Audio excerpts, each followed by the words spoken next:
Hello. There are two types of people in the world. Those that love horror and to be scared, and those that absolutely hate it. This is fucked. This is legitimately fucked. You think you have anxiety? Imagine me right now. Me, personally, I grew up in the early days of the internet, where beheading videos on Facebook were a regular occurrence, and it was super easy to accidentally stumble on the dark web. So naturally, when I found Salad Fingers, I was hooked.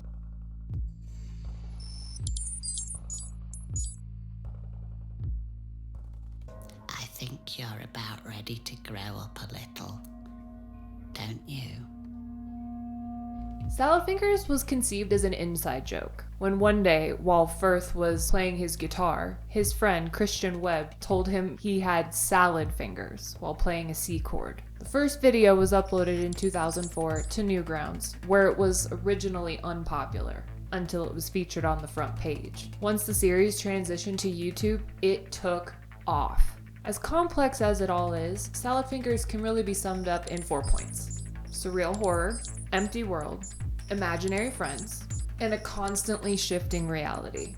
Basically, a world where so many things happen, really anything happens here, with zero explanation. And viewers are left to make up their own theories. The most popular theories all revolve around the idea of the Great War. I thought you were out fighting the Great War.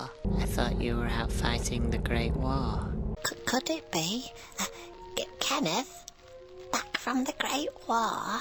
There's the post-World War I, or PTSD theory, in which fans have theorized that Salad Fingers is a traumatized survivor of the Great War.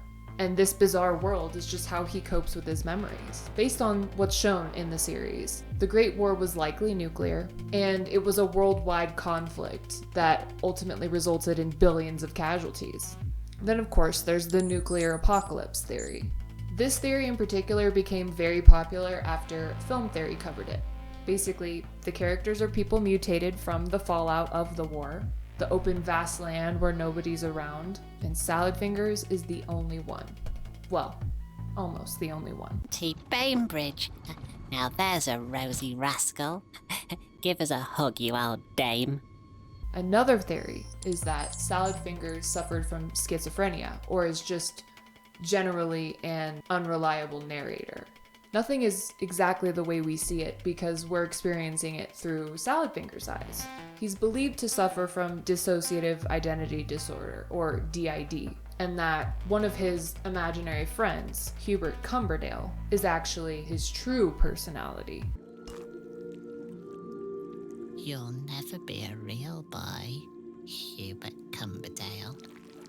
There are certain snippets of dialogue within the series itself that suggest that Salad Fingers wasn't actually invited to the war, or he couldn't participate because of his condition, and was therefore left behind. It was frightfully rude of you blokes to leave for the Great War without me. So he's either utterly insane, reliving his past, or he's just trying to make sense of the current world around him. I think I'll sit this one out in the safety cupboard.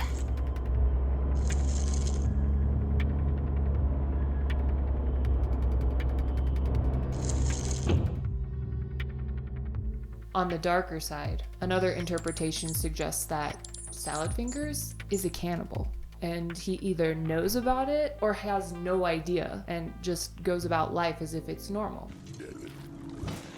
Is this remaining seat reserved for me?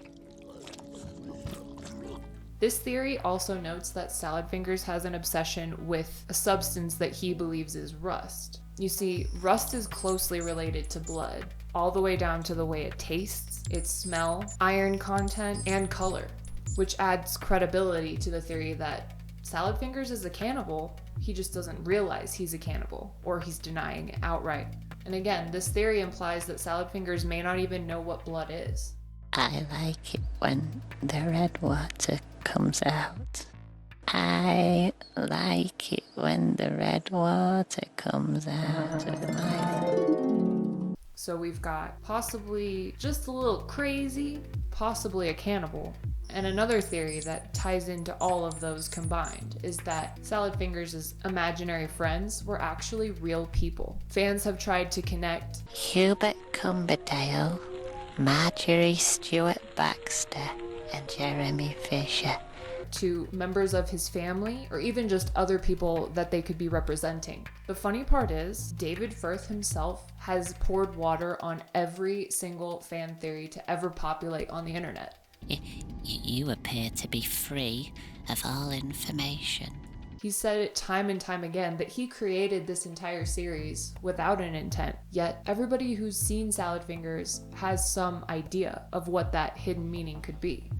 Let's see what the fingers make of all this. People refuse to accept that it doesn't mean anything. Why do we need it to mean something? If you ask me, the answer to that is actually pretty simple. Why?